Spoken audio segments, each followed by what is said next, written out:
This is Reality with Partiality. And today in studio is my guest, retired Master Chief George Lopez. How are you, my brother? I'm doing fantastic, my brother. How are you? Pretty good, thanks.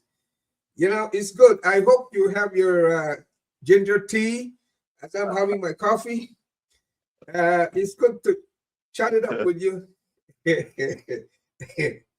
Like you said, we're 2 hours difference.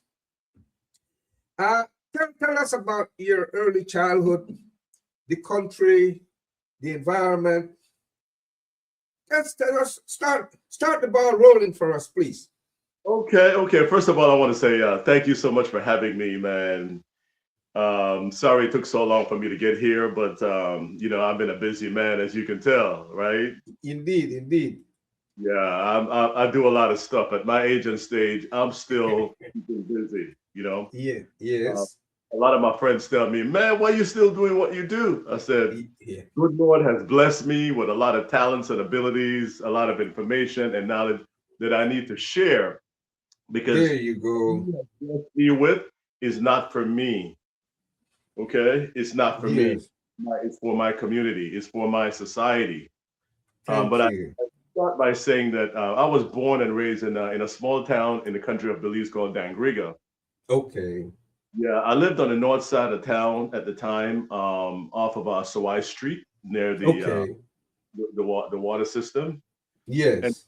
I attended Sacred Heart School, which was about what a quarter of a mile. From the school from the house was about a quarter of a mile, not even. Okay. Uh, Mm-hmm. yeah, and I from infant one to about standard two. It was standard two that we moved to the south side of town, Southern Foreshore. Yeah, Okay. yeah, we moved to the south side of town, Southern Foreshore. But it was a very long commute, very long walk from home to school and from school to home. I see. I see. Father insisted that we attended Sacred Heart School. Okay. Yeah, So we so were so lucky. so so you had Catholic influence early. Definitely had the Catholic influence, and we were a lot Okay. closer to Holy Ghost school than Uh-huh. school. But he wanted us to go to Sacred Heart School, uh, Okay. and the sun was hot from where we lived to Sacred Heart School. The sun was hot, and it was a long distance, about 2 miles. And walking at that age and stage, it was a long hike. let But me ask let me ask you this because um we're talking the 60s, right? yes, I started elementary school in 1966. So if there was electricity, it was rationed, right? Yes, yes, we There did not. wasn't there wasn't running water, right? No, what at the time, running water was just getting started. Okay. You know as well as I do that when there was blackout, you didn't have electricity. You had to use a lampshade or Yes. a candle. And if there is no water, some people didn't have water, so they had to go to the riverside or to the river to back Yes. water. You know, Indeed. I was Hmm. one of those families who had to go to the riverside to back water, bring it all the way Right. home, at least 2 or 3 trips, because my mom had to cook and we had to take Yes. a shower, before we would go to school. So it was, Okay. but it built us up. It developed character, in us. And resilience. Thank you. Mhm. So you from primary school, then what? From Sacred Heart School, but one of the things that I learned from Sacred Heart School was, Okay. extracurricular activity. I was part of the band. I played in the band. Ah, So okay. played football for Sacred Heart School, and we would travel to Pomona. We would travel to we would go to Ah, Holy School. Yeah, we would go play these schools. We would play soccer because yes. football was a big thing. So I learned physical fitness from an early age. I learned how to play football at an early age. I used to listen to the sports report around 6 o'clock, 6:30 in the evening, and Yes. George Lopez of Sacred Heart School scored 3 goals against Methodist. He scored 5 goals against Holy Angels of St. Matthews. It was fun playing soccer at the time. And good to hear your name, coming over the radio saying that you did something great. Um, Yeah, yeah, that set me up for high school. but then there was only one radio system for the whole country, right? Yes, yes, one Okay. for the whole country at the time. How about telephone? Man, we didn't have telephone. I don't know what you're talking about. We didn't have, we did not have telephone. We did not have refrigerator. We didn't have gas stove, electric stove. We didn't have a lot of the comforts and amenities that families have nowadays. There you go. We had to It's cook true. on what we call fire hot. Okay. Mm-hmm. Inside, there was a stove inside the kitchen, but we cooked mainly on the fire hot outside. So we had to make sure that we had firewood. We had to Yes, go yes, to yes, almost every week to get some firewood. yes, I had yes, to yes. use the axe, I had to split the wood every weekend, put it in a place where it can dry. Then that's what we use during the week to cook. But I need to ask you this. Yes.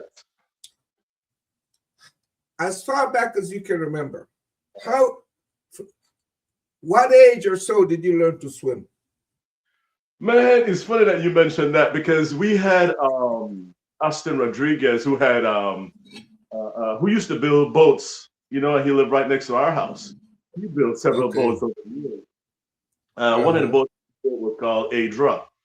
And he had his sons, Tito, Len, a lot of his friends like Fred and Ado and Bunzin and, those other guys. I Okay. learned from those guys, but I learned the hard way, right? My Ah, Austin Martinez, George Martinez, PT. We used to go on the boat because the boat was moored off the pier by Texaco at the time. okay. They were moving the boat from the pier to the Yeah. river. Yes. We got on the boat, so the boat went all the way out, and this guy, they used to call him Ado. He was crazy, man. He pushed Okay. he pushed us off the boat. All four of us, he pushed us off the Man. boat, and we couldn't swim. Oh, We man. were all the way to the deep blue sea, so we were forced to learn how to swim. Okay. We were, what, 10, 11, 12 Age. at the time. Yeah. We learned the hard way, man. When we got to the beach, we were exhausted. We had a plan for Ado that we were going to hurt that man. All Yeah. right. Revenge. Yeah. But we didn't hurt him. We didn't hurt him. We just we learned the hard way, and from that Yeah. that made us stronger. That made us better. Okay, but then at some point you would migrate from Dandriga. Um, Well, let's go to high school because high okay, school okay. really prepared me at the time. This was 1974 that I got to high school. This is Uh-huh. where ecumenical started in 1974. Remember? The Because amalgamation. The amalgamation. you had Austin High and you had Stan Creek High. Yes, And yes, so in yes, ecumenical form, it brought the two schools together. yes, yes. And so we became the first full-fledged graduating class in 1978. But I learned a lot, man. I learned a lot. Guys like Wendell Marcelo, ladies like Phyllis Cayetano, Sylvia Flores, uh, Yes, Flores. I yes. mean, so many wonderful teachers over the years that I've learned, and those people have shaped me to be the person that I am. And I'm so grateful to them. Graduated in '78, got 4 GCEs, went on to the Belize Defense Force. Um, some of my friends who we graduated high school with, like, Uh-huh. they went to the Belize Defense Force right away because we graduated in June. And there was intake 3 that was getting ready to start. I think it was like late June, early July. And Yes, yes. great, from high school into the Belize Defense Force. But I waited for the following year, 1979, before I got joined. At the time I experimented with a few things like mechanic because I wanted to learn a trade, but mechanic wasn't for me. I was too, Okay, I don't like the smell of oil and gas on my skin, and I don't like to be. okay. So I say, you know what? let me just join the Belize Defense Force. So I ended up joining the Belize Defense Force, and one of the best Mm. happened to me. I learned so much from it. I went into the 81 millimeter mortar. I went to, the country sent me to England to study. This was back in 1982. I learned so Oh, much, and I was able to bring my training to the Belize Defense Force, and I train my guys. Yeah. so okay, you did okay. You Mhm. were in England. You did some training there, I and did. then were you rewarded when you came back? Were you promoted? When you say, you mean when I came back from my studies from England? Right, right, right. Yeah, yeah. Not immediately. Shortly thereafter, uh, Hmm. about 8 months later, I got promoted to sergeant because I left the Belize Defense Force as a sergeant. I did six Okay. years actually. I signed up for six, and after 6 years, it was time for me to go. And so it really shaped my Oh. life. I'm grateful for FX Marin, who recruited me. I'm grateful for Gilroy Lewis, Estrella, Pelayo, Roca, Gene Lucas, Bernice Martinez, Elda Martinez, and a whole slew of others that I Hmm. mentioned right now. But I'm so grateful for the people that I've learned a lot from in the media. Now, you signed up for six. You completed your six. Mhm. You're still a young man, right? Strong. Relatively speaking, yeah. So what was your thought process like then? Migration? That's a good question. That's a good question. The Belize Defense Force was just getting started, and there were a lot of things that they needed to, put into effect. I said, you know what? Belize is not ready for me right now. Maybe Hmm. life. So I left. Okay. My dad was in the States at the time. Uh, Hmm. to meet him in New York, and so Okay. it was 1985. The following year, 86. Hmm. End of the year in '86, I joined the U.S. Army, and I got What? stationed. Yeah, I joined the U.S. Army, and I got stationed in Germany in 1987. I Ah. spent 4 years in the Army, but I love Germany. I love Germany, and one of the highlights of my career in Germany was the breaking down of the wall between East Germany and West Germany. Yes, Berlin. Yes, yes, yes, yes. Berlin at the time. That was one of the highlights. But I was able to travel to France with my family, able to travel to Spain, with my family, travel Yes. to Germany, really enjoyed the German culture. And I was just so grateful to serve because one of the things that I always used to tell myself that one of the best things that a person can do for himself is to serve his country. Okay. Now, Yeah. yes, but now, see, you were then in the U.S., but your ear was also back home because we just gotten independence a couple of years, right? Well, Belize had gained its independence in 1981, right? Right, right. Yeah. I left Belize in '85. Oh, you were in Belize for independence. Yes, I was in Belize for independence. Yeah, Ah, I ah. was I was in the Belize Defense Force at the And time. the heads of agreement, March Yeah, 81. all that. I remember when Belize was going through a very difficult time back in the early '80s, and we had to set up checkpoints all over the place. We had to protect Radio Belize, protect Radio Mass. We had to protect the Governor General. So Belize Defense Force was stationed all over the place. And then we had little Yes, yes, contingencies, soldiers, armed with the rifle, armed at the yes, teeth, yes, yes, um, yes, yes, yes. protecting these various Yes, dignitaries. to quell, yes, to manage the rebellion. Yes, because Yes, to there's manage the, a lot of rebellion going on at the time, and we had to yeah. protect our interests. Ah, Hmm. I got you. I got you. Sorry to bring you back, right, like that, No, but no, no, I'm no, glad no, you. I'm glad you filling those gaps there. yeah, that's Um, because we're this year, September, we'll make 45 years of independence, as you're aware. yes, yes. So yeah, so and 75% of Belizeans are 44 and below. Can you imagine? We are Wow. very young. Yes, the population, we have a young country, young population. Indeed. Yeah. But then when you left, there was no Coast Guard. When you left, there was no Coast Guard here. Yeah, when I left Belize, there was no Belize Coast Guard. As a matter of fact, the Air Wing had just started. Okay. Yeah, I remember when they inaugurated the Air Wing at the airport camp. I was part of that contingency as well that inaugurated the Air Wing. My question would be for you, because I did 6.5 weeks in Germany. I saw the separation of East and West. I saw that there in Berlin. But my question is for you, because you transitioned from the Army, right, to the Navy, right? Actually, is the Coast Guard. Coast Guard. Yes. Why?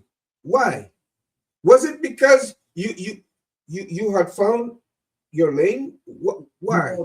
That's a great question. When I was in the Army, I was in a combat MOS, military occupational specialist, and Okay. in the combat MOS, you spend at least at the time for me was anywhere between 8 to 12 months out of the year in the field. Okay. And very little time with family. So my former spouse and I, we got together and we said, you know what? I'm not spending, time with family. It's time for me to make a better decision.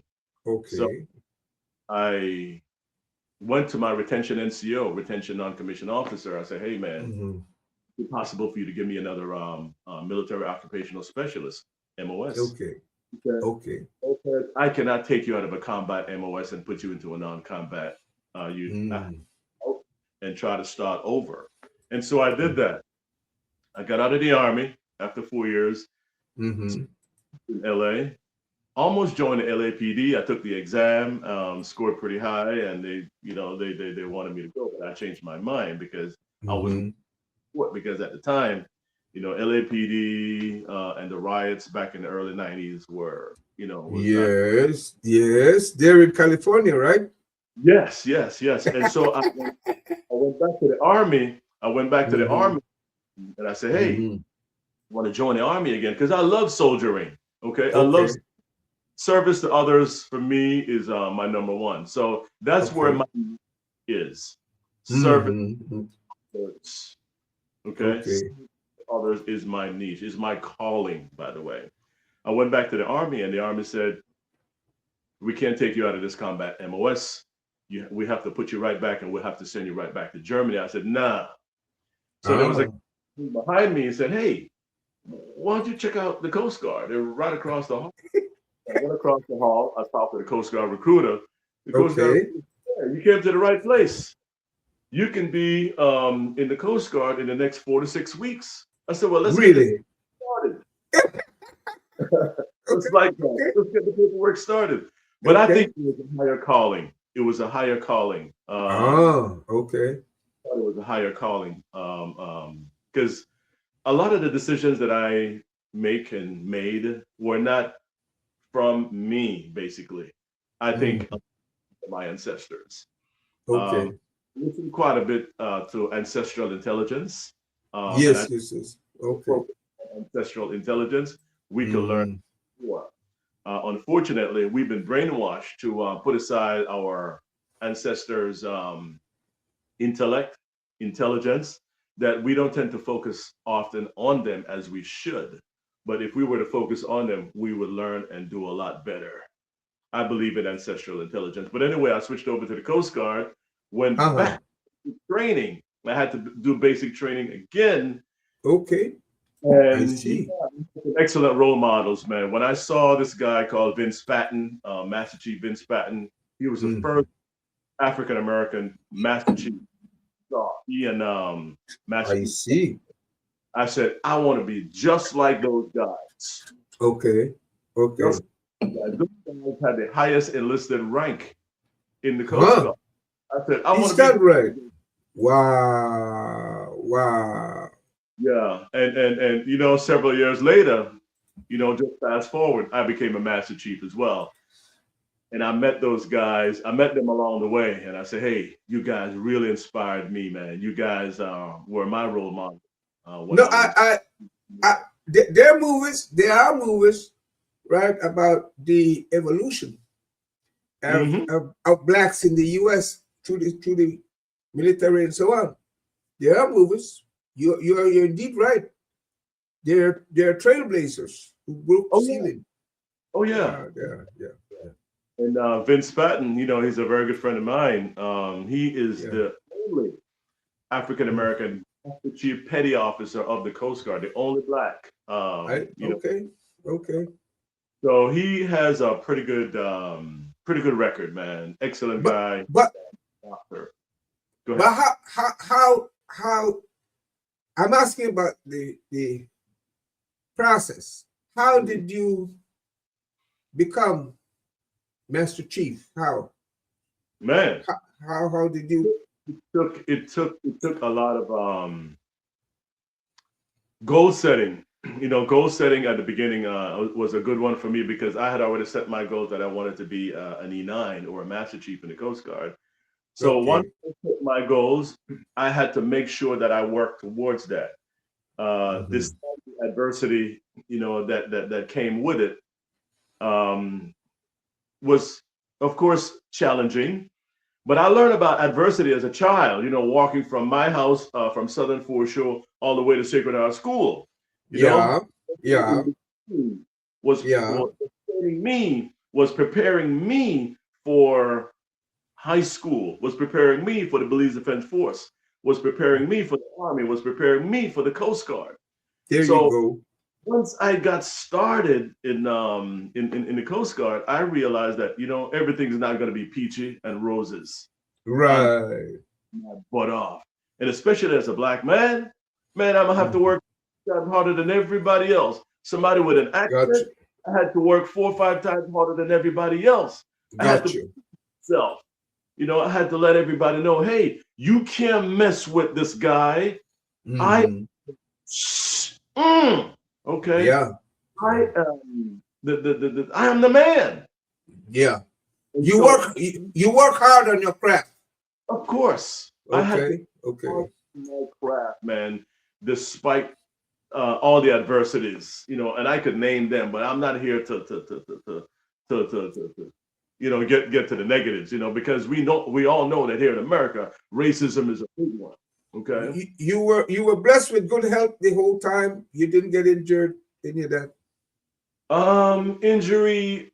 Did you mention injury? Did you say injury? Right. It's a question, though. It's a question. Well, it's funny that you mentioned that. No, I did not get injured, but I got Okay. into some, you know, some physical blows because I had to defend myself, you know, from time to time. And even as an older man, you know, people were still Yeah. challenging Yeah. me. You Yeah. know, like I had to walk away from a lot of fights. Okay. Okay. Even as Master Chief, Senior Chief, I had to walk away from lots of fights because people wanted to challenge me. People wanted to see me get to the bottom because as a black man, you can get knocked down quicker than anybody else. So sometimes you just got to walk away. In a lot of cases, I walked away because had I not, man, I wouldn't be where I am. I probably would have retired maybe as a senior chief or as a chief.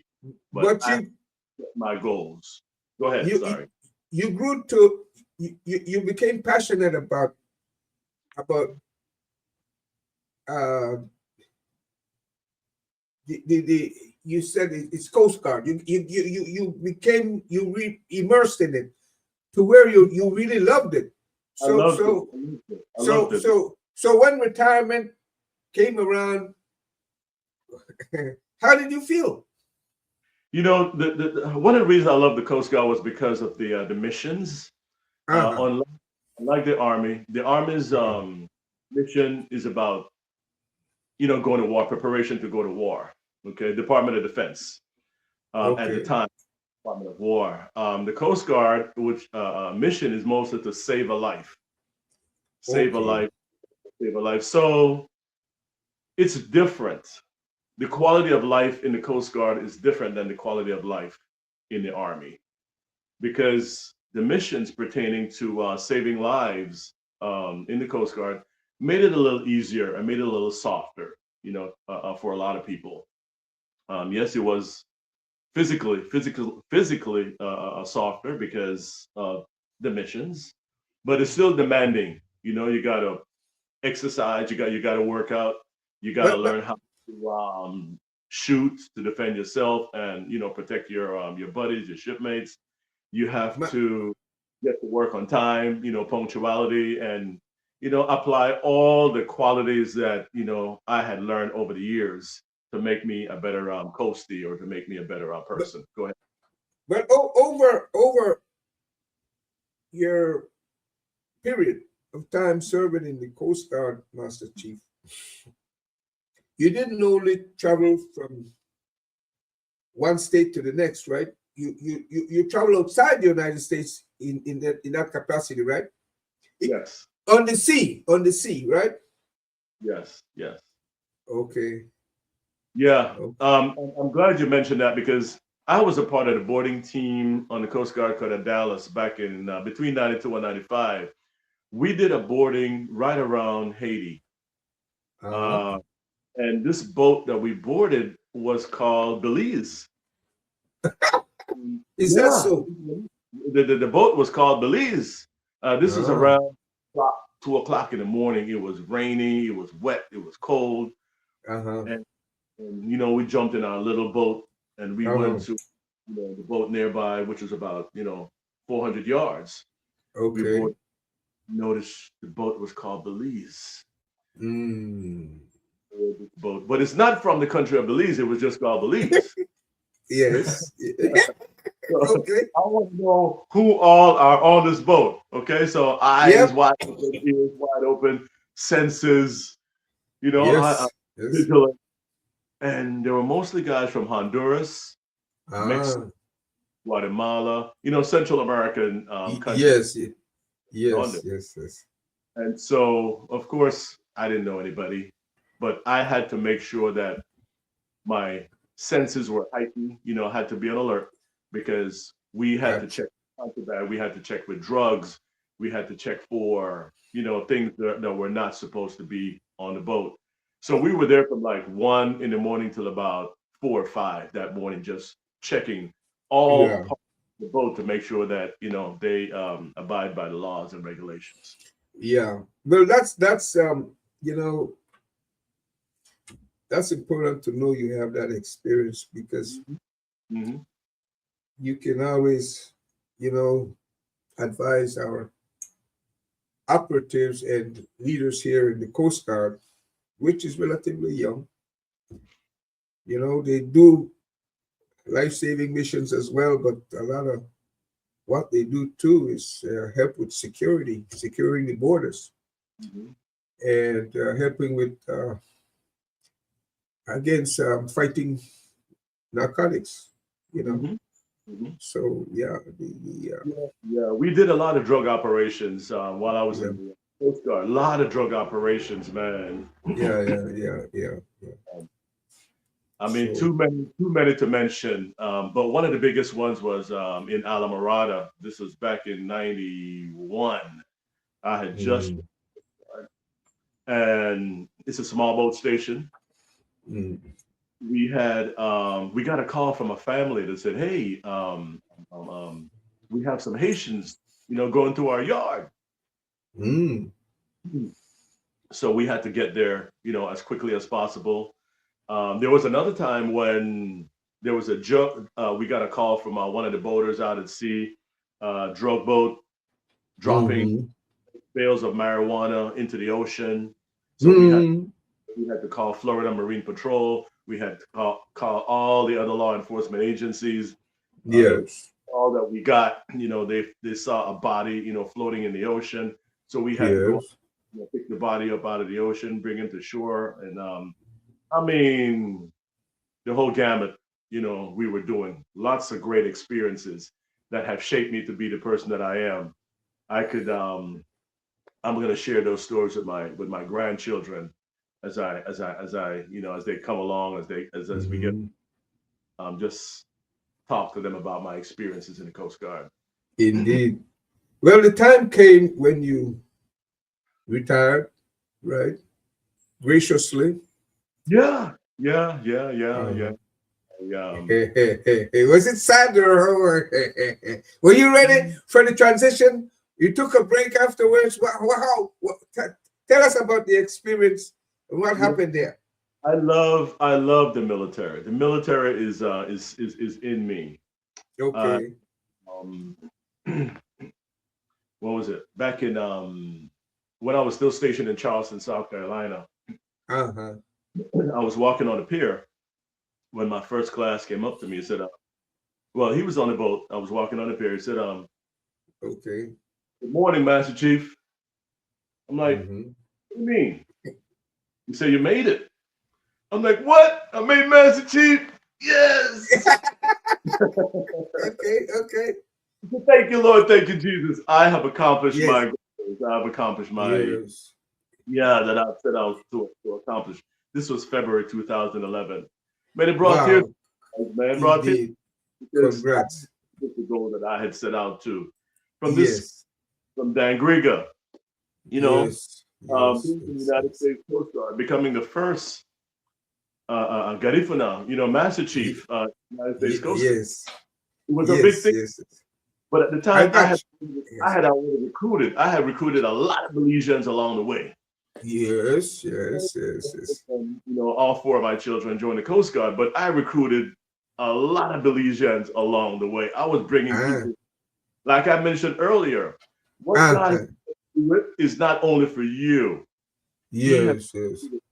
Abilities and other things that you should bring people along. You reach back. Reach back, give back. Bring.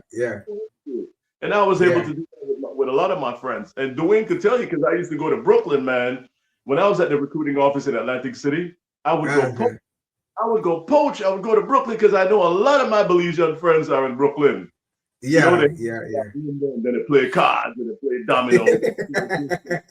I'm going out there so these guys can join the Coast Guard. And I was able to go out there and bring a few in. I would get calls from some of my friends. Hey, man, I want you to recruit my son. I want you to recruit. I'm still getting those calls today. Man. I'm here to help people out. What I have is not for me. What I have is for my community. Okay. For my community. So I'm grateful. But anyways, going back to the question, when I started to retire, I wasn't ready to retire. I was in the Coast Guard right now at in my mid-60s. But they told me at when was it? It was 2015. Said, hey man, it's time for you to go. It's time to bring fresh blood. I'm like, no way, ain't no fresh blood. I am the fresh blood. I'm young at heart. I'm still physically fit. I play pickle ball, do my push-ups every day. I got you. I'm young at heart. Yeah. Yes. Young at heart. Yeah. So since you were still strong, mentally sharp, everything, then you were going to transition at some point. Did you know to what? Did you have a plan for it? Yeah. Back in the 90s, was it? There's this guy, Carl Sheets.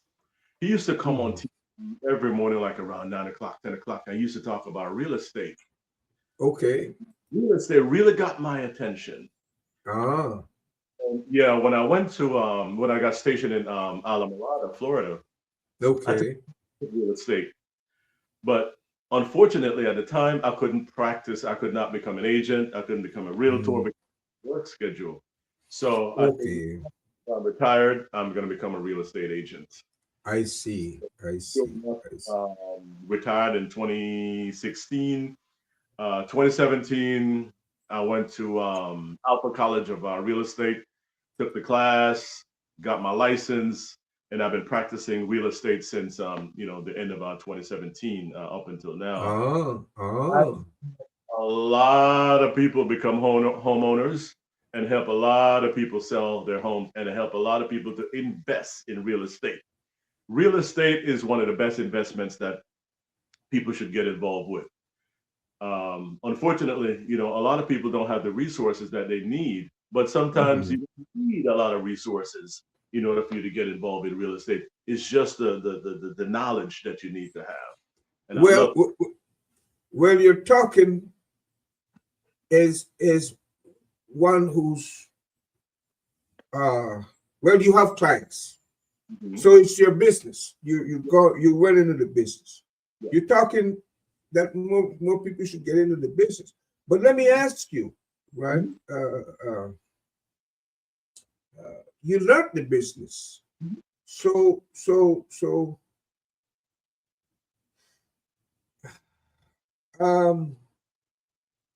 I know you're practicing it in the U.S., right? But I just wanted to leap with that here to Belize to see if there's any way, any observations now that you know the business. How do you see the housing stock? How do you see the availability? How do you see the affordability? How do you see our housing situation here? How do you, or you haven't studied it? Well, it's funny that you mentioned that. I haven't deeply gotten involved in learning about the housing situation in Belize yet. But one of the things that we're doing is getting our license to operate in Belize. Oh? Yeah, so we can help people in Belize buy and sell houses, and we can help people out here who want to buy houses in Belize, help them with that process as well. Okay. One of the things that I want to share with you is that we have a lot of Belizeans who are in the military, Belizean Americans. Okay. A lot of them have asked me the questions, can I use my VA loan in Belize? And the answer is no, you cannot use your VA loan in Belize. But what you can do is this. Once you bought your house here in the States, okay, you get equity. From the equity that you get from your house, use that equity to purchase homes or properties in Belize. Yeah, but lenders here in the United States are not going to loan you money for you to purchase property in Belize because Belize is not a part of the United States. Okay. So how can they get in touch with you? Oh my goodness, I'm glad you asked. Give me a call. Area code 757-614. Okay. Okay. Or you can call 410-703-8061. I'll say that again. 410-703-8061. Just call my phone, man. I'm ready to help. I have not only but even folks from out here.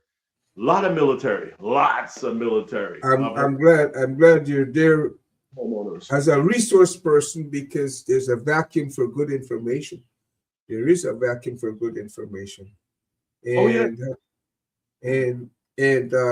you're right down the alley, because there's so many folk our age and so on the cusp of retiring or already retired, and they're looking for answers. They just need help. They don't know what to do, how to do. So so you gave your number. Okay, thanks, man. And then but aside from that, right, as we're winding down somewhat there, right, you've been involved with a kind of ball playing, what you call that thing? How did you get into that? How did that? Man, it's weird how it's called Pickle Ball. Pickle Ball. Pickle Ball started back in 1965, and it took off during COVID. And it's funny how it started. You had two men that were walking their dogs, and one of the guys' dog was called Pickle. dog was called Pickle, and he Okay. would throw his ball so Pickle can go fetch the ball. Yeah. Go fetch the ball, and the game was started just like that from one of the guys Mhm. who had the dog called Pickle. But pickleball is man, it's the fastest growing sport here in the Okay. United States and around the world. They said Yes, that yes, yes. it could be possible that they're going to play it in the next Olympics, but by 2032, it's definitely going to be there. It's kind of in between tennis and ping Yeah, pong. yeah. The net, in the middle, it's Mhm. measured 44 by 20. You have what they call the kitchen in the middle. It's played with a paddle. You have the softball, which you use indoor. You have the harder Ah, balls that you use outdoor, and you ah. have the rules and regulations to go along with the game. But the game is fun. But in 2018, Okay. I went to the YMCA because we Uh-huh. go to the gym to work out occasionally. Yes, yes, yes. I heard a bat hitting a ball. So I went to peek. I said, look at this bunch of old men hitting this funny looking sport. So, I went up, did my little, chest exercise, my vibes. Yeah, My wife, as curious as she is, she went down and, talked to the guys. yeah. And to find out, two of the guys that were down there playing, they're retired Coast Guard. Okay. One Okay. was a retired, one is a retired Coast Guard warrant officer, and the other one was a retired Coast Guard bosun's mate. Oh. And here I was, retired Master Chief. So when she told me that, I'm like, I got to go down and find out who these guys are. Yes, yes, And yes. I introduced myself to these guys, and man, the rest is history. We became friends. Ah, ah, Started ah. all in 2018, 2019, took a break during 2020 because of COVID. Yes. In 2021, rose to the level of 3.5, 4.0. 2 years ago in 2024, I went to get my certification because I am a coach. I teach pickleball. I Uh, see. I yeah, see. the city of Chesapeake has hired me now to teach pickleball to beginners. I see. So I do teach, yeah, one-on-one. Okay. Okay. Yeah, that's why I'm very passionate about pickleball. Yeah, Ah. And it hmm keeps you in shape too, huh? absolutely. That's why you see me doing push-ups, and using the kettlebell swing and doing my abs because I got to be. I'm competing against guys in their 20s and their 30s and their 40s. Yeah, I yeah. got to look good when I go on that court, baby. I got to look good. I got to. Well, before you give your closing statement, my Man, we ready? regards. I ain't ready to go yet. What's your problem? No, you were in Belize recently. Uh-huh. I don't know if you came after that, but I know you had your wife was grieving and you were supporting her. So regards to her and the family. It takes Yeah, a while, to get over to grieve. It takes a while to grieve. yeah, But anyway, your closing remarks and whatever else we didn't finish, you have yeah. a few minutes. You have a few minutes to wrap that into it. Yeah, my late mother-in-law, may she rest in peace. She was a very vibrant lady, Mm, like mm, mm, baby boomers and the pre-baby boomers mm, mm, mm. have a solid education. Like my dad, for example, but they were able to accomplish a lot. And my mom Mhm, was one of those. She left Belize, mhm. to come to the States back in the late '60s, early '70s, and Yes. sacrifice like Mm, many of us continue to do, sacrifice for our family. Would yes. would send money home to their parents, so their parents or the grandparents could take care of the children or the Mm, grandchildren. yes. And she did that for many, many years. I think she was in the States for like, 40 years. And she went back home, Mm, but mm, she was able to. build her house, that she was Yeah. able to pass on a lot of the things that she children and her grandchildren. And Mm-hmm. it leads me to say that Mm-hmm.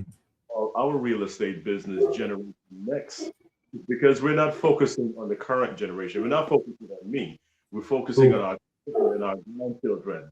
Because what we Oh. leave Okay. behind our children and our great grandchildren, as a good book says, a good man shall leave an inheritance for his children's Yeah. children.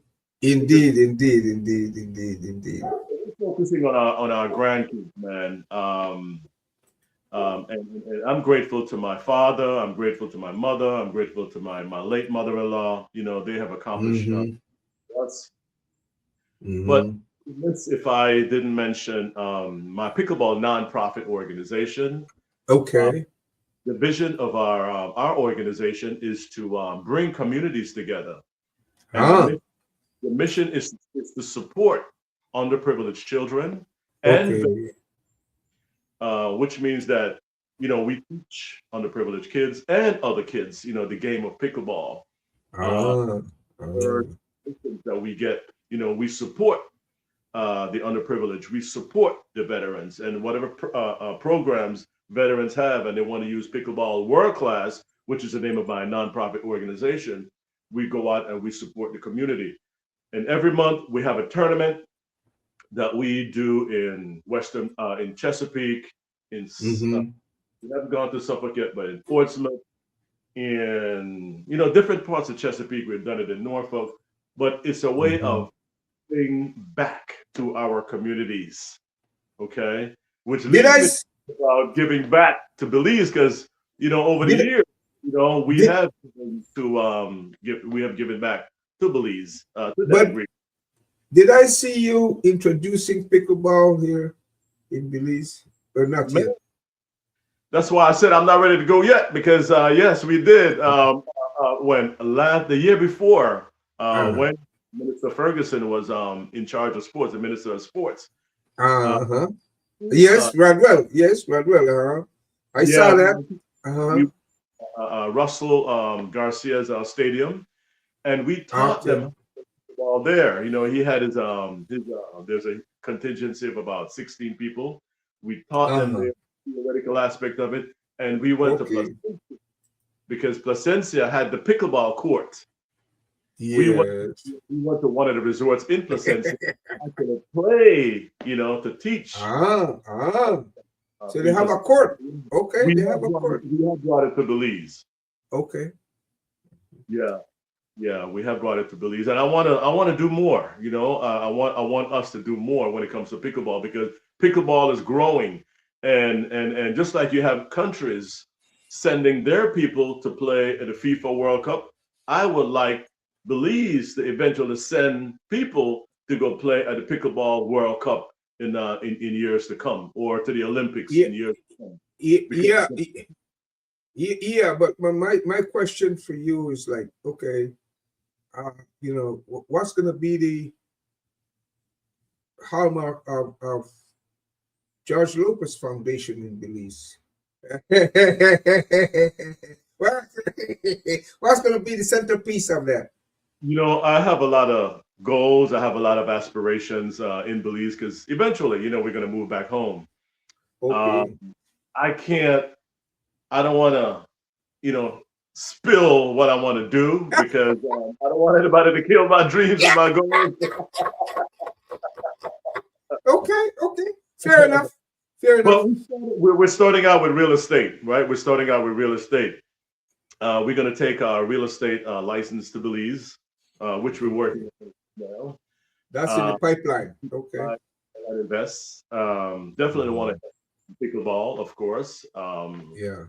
Pickleball to Potencia, so many people can, it can bring tourism, it can bring revenue, it can bring so Very much. good. Very good. Very good. Very good. Yeah, so And much. remember now, right? We have yet to demarcate our maritime areas, right? And you got a well. Oh, you're not hearing. I'm saying it's okay. Uh, Go ahead. I'm hearing now. I'm hearing you now. yeah, yeah. Remember, you got a wealth of experience there, right, in the maritime area, right, from the Coast Guard, and you travel with yourself, so you're going to bring that to help us out, because we have yet to demarcate our maritime, which is tripartite. You know, we share borders there with Honduras and Guatemala with that, and then, you know, so let our authorities bear that in mind. So they Yeah. give you opportunity to pick your brain to you know, help us with that entire process as the Belize Guatemala territorial dispute comes to a close there at the ICJ, you know, when the decision is made. But my brother, it's been my pleasure. Warm regards to you and your family. Thanks for being with us. It was a pleasure. Thank you very much, man. Thank you so much for having me. I greatly appreciate you. I'd love to do this again, you know, our continuation, because for me, what we're doing is not so much for us as our older folks, it's for the younger people, Thank you you. know, the youth. Thank So if the youths can learn from us, then we have done our job. Yes. You know, to develop their character, build things like honesty, integrity, you know, strong communication, bringing out the best version of ourselves on a daily Thank you. basis. You know, Yes. learning from our mistakes, what we made yesterday, and as we go forth today, tomorrow, the day, the following day, just be the best person, the best version of ourselves. Whether it's Indeed. exercise, whether Indeed. it's emotional fortitude, whatever the case may be, go out there with a positive attitude, with an attitude to win and not Yes. lose, an attitude to win. Thank Okay. you. Thank Yes. you. So, my brother, thank you so much. Have a good one. Serve I Serve Brown. and I'll be Ayo. glad to do it again. Ayo. Ayo.